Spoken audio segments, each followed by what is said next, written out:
Happy July. My hair looks crazy. I finished a book yesterday on the 1st. I thought I was going to finish it before the end of June, but that did not happen. It was All Grown Up by Jamie Attenberg, and I enjoyed this. I had reservations going into this just because I wasn't sure if it was going to be my type of thing. I'm not super into contemporary, but I did actually really enjoy this. It was told in these little like vignettes that are almost like short stories, so it was kind of like interconnected short stories about the life of this one woman. I don't know why I thought this was in the 90s, but then it made a reference to our current political climate, and I realized that it was actually set more now. But it's basically about a woman who kind of abandons art. So that's the very first chapter was one of my favorites. It was about like her drawing the Empire State Building repeatedly, and I just was like, I want to see that. I bet it's fascinating. Just sounded really cool to me. But it kind of was just all these little anecdotes about her in her late 30s, early 40s, I think, and how she's not really happy with her life, with relationships. Her family's kind of in a disaster area too, and most of the stories weren't really super positive, but I thought it was really like a real life kind of portrayal of somebody who does not have it all together, and I liked the tone of it, and the writing style was really nice, and I just overall enjoyed it. There were definitely some great one-liners in here, and it was funny, so I would definitely recommend this. If you're into contemporaries and you're wanting something that's kind of cynical, because it's definitely a little cynical. It reminded me a little bit of Straight Up and Dirty, which I read a long time ago.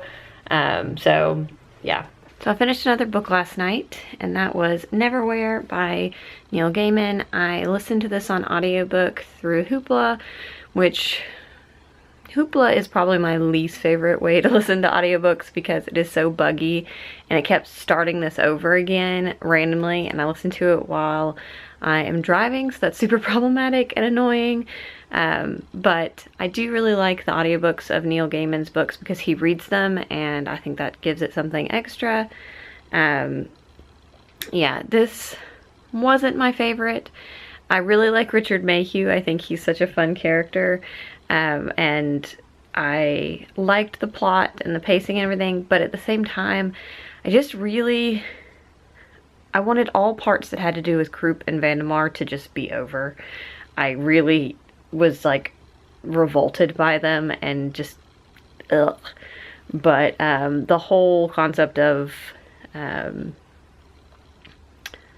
blanking on what it's called, like Lower London was really, or London Below was really interesting, and I liked that. So it was good. It was very Neil Gaiman, and I'm definitely encouraged to still pick up more of his stuff. Just, I don't think that he is a favorite author for me, so it's not something that I'm gonna immediately reach for another one of his books. And right now I am going through my bookshelves to kind of see if I can figure out why my spreadsheet is off from my Goodreads, and see if I can figure that out and remedy that problem since I have a little time today. Also, I have to clean up this room anyways because we are having a house guest this week, and this is where they have to stay, and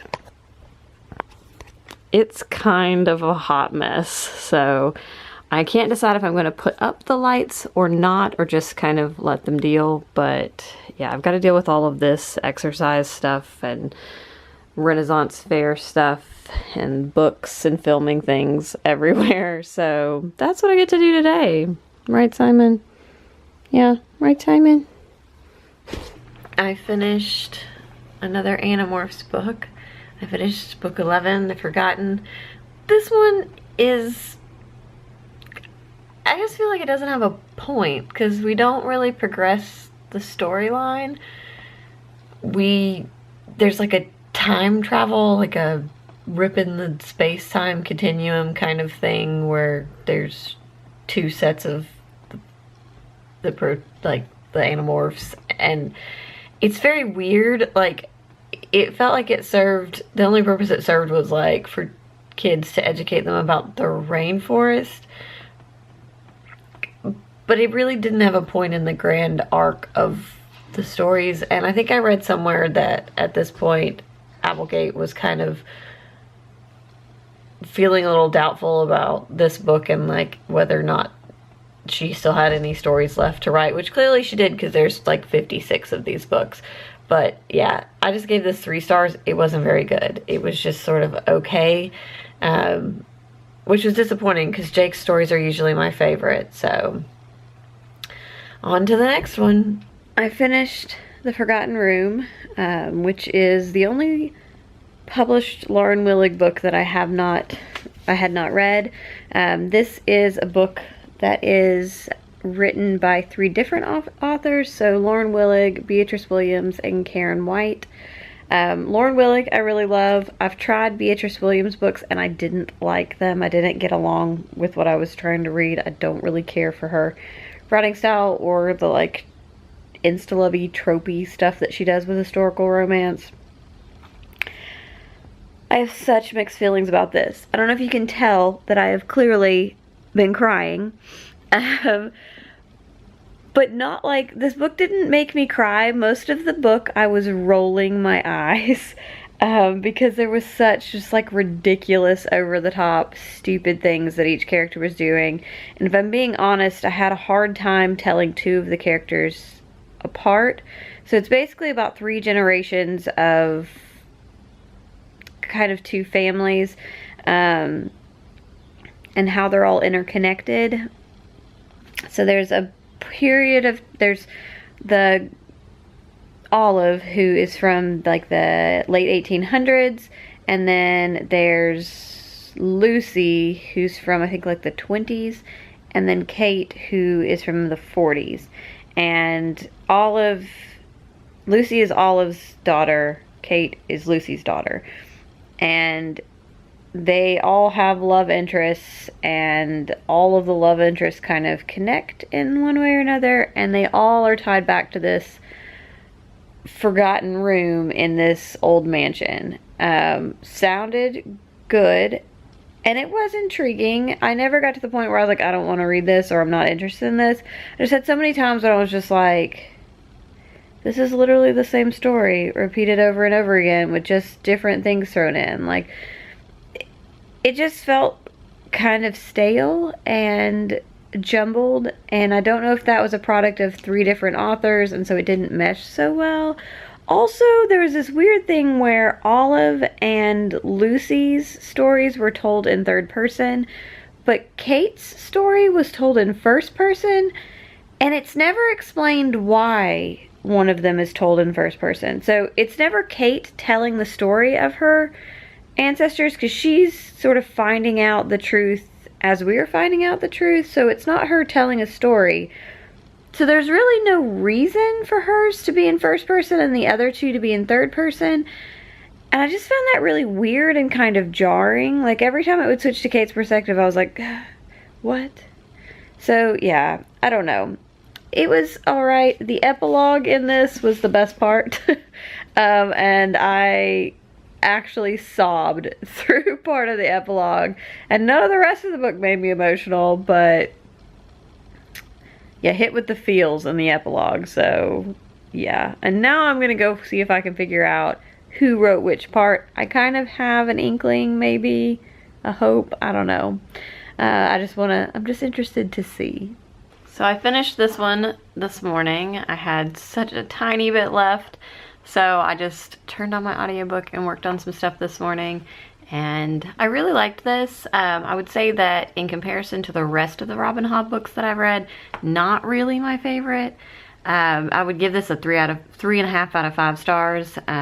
It's really a book that's just setting up this quartet, and we meet a lot of new characters. We're introduced to new settings, and there are little inklings of the other, like, of old characters we're familiar with. Like, we come across Brashen and Althea at some point, but like, really we're introduced to a lot of new characters and new settings, which the setting is really fun. The characters I'm getting used to.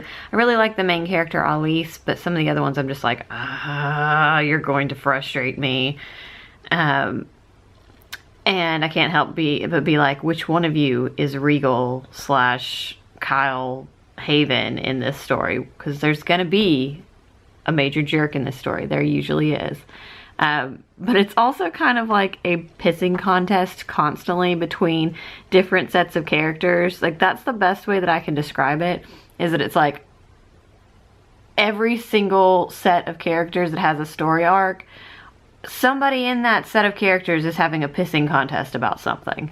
So there's that. And it has this thing where it's like back and forth at the end of chapters between the two like bird handlers or whatever, and they're like letters. I don't understand the point of that.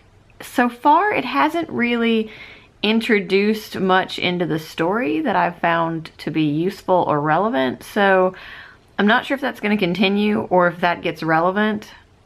Yeah, I don't understand. I finished another Robin Hobb book. This is the second one in the Rainwild Chronicles, and it's so good.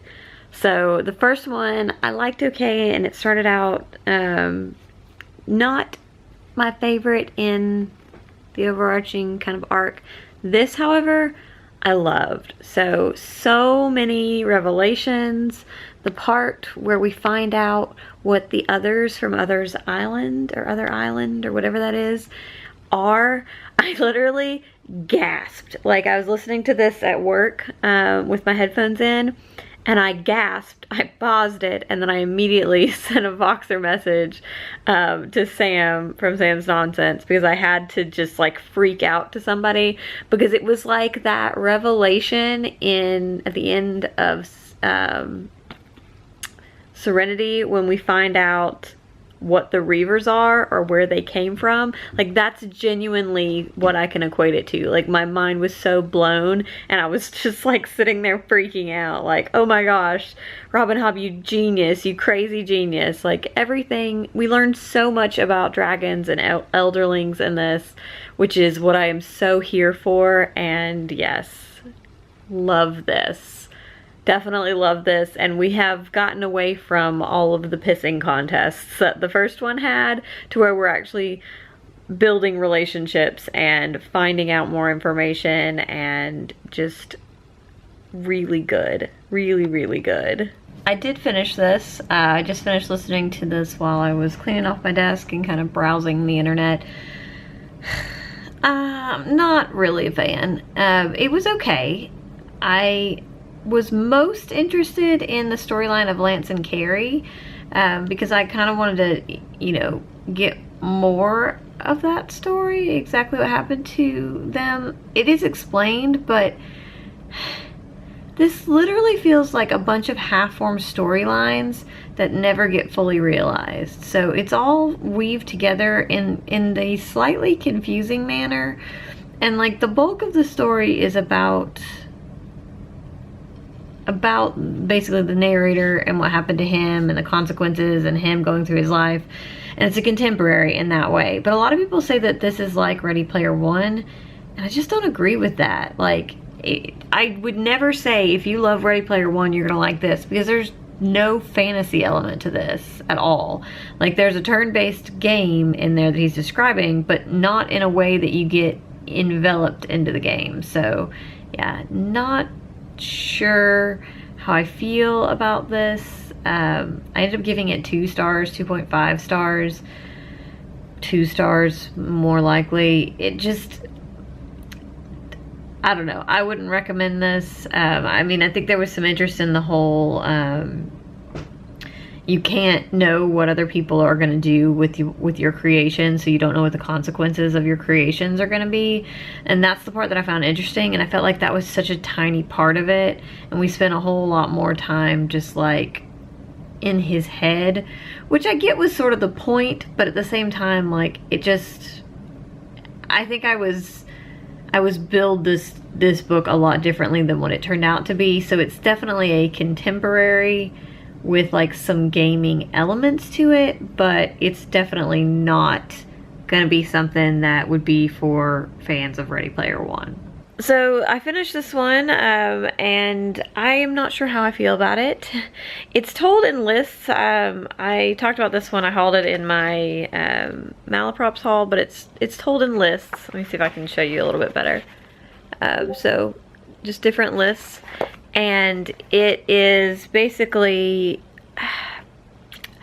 like it's 2 novellas. So the first one is a cohesive story. That one I felt like panned out into a story in the long run. At first I was sort of just like, this person is really obnoxious and deprecating and bitching and moaning about her situation, but refuses to do anything. But then it picked up and she actually kind of did something to remedy her situation. The second one is it's called Days, and it's just like numbered lists where she basically writes different things that happened to her during the day or different things she thinks during the day. That one felt really disjointed because I wasn't really sure what the story was supposed to be about. It felt sort of like it could be a continuation of the first story, but then some of the details didn't match up. And it was just confusing and not really easy to follow. And I just don't think I would read another book in this format. It was an interesting kind of concept, but it's definitely not my cup of tea. If you like things with interesting concepts, I think that this has some really interesting things to say, and there were some good one-liners and thought-provoking sentences, but overall it just was not something that I super enjoyed. Well, future Jenny here. I'm editing this video and realized that I left two books out completely. I read both of them during Booktubeathon, but I never actually wrapped them up.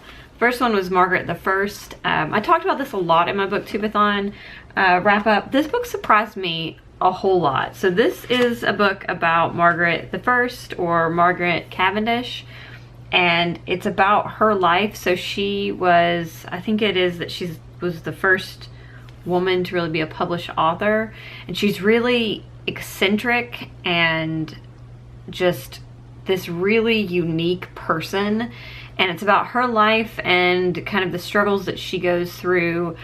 Olive does a way better job, and I will link her video down below, explaining this book and talking about it, but I just thought the language in this was absolutely beautiful. And then on top of the beautiful language, it was just like, she's so interesting. I just found her to be a really fascinating person, and I love the fact that she was kind of introverted, but also she had this kind of showy side. There's just so much in this tiny book, and I definitely would recommend it. It's beautifully written, so if you like kind of lyrical things, you will like this, but it's also got a kind of rough plot, like we're following her life. I just think this book has a lot to offer. The other one that I did not wrap up was the third book in the, not Realm of the Elderlings, no. The third book in the Rainwild Chronicles, and this is muddled with the book that I'm currently reading, which is Blood of Dragons, but we kind of are introduced back to finding out where Selden has gone and Tintaglia, and we go back and see what's going on in Bingtown while the people who we followed in the first 2 books are off on their dragon expedition. I can't say a whole lot because I don't want to spoil anything, because different parts of the location are part of the fun of the 2 books, first 2 books. So basically, we are reintroduced to some characters, some despicable. We found out who is the Kyle Haven / Regal of this quartet from the first book, and it's interesting. We also follow the keepers and the dragons, and we find out more about elderlings and dragons, and I'm loving every second of finding out more about elderlings and dragons, because that is what I have been so just craving in the Robin Hobb books, and I feel like after reading this quartet, I'm gonna want to so badly just start from the beginning and read, because there's so many little things, especially in this one, that we're kind of revisiting some things that happen in The Assassin's Apprentice in that first set of books. We're revisiting some of those things, but from a different perspective, and it's damn fascinating. Like, I want to like read them side by side. My mind just, it can't handle it. It's so much exciting things. So pretty sure the moment I finish the last trilogy in this book, this series, I'm gonna go back and start over, because she's a witch, that Robin Hobb. She's enchanted me.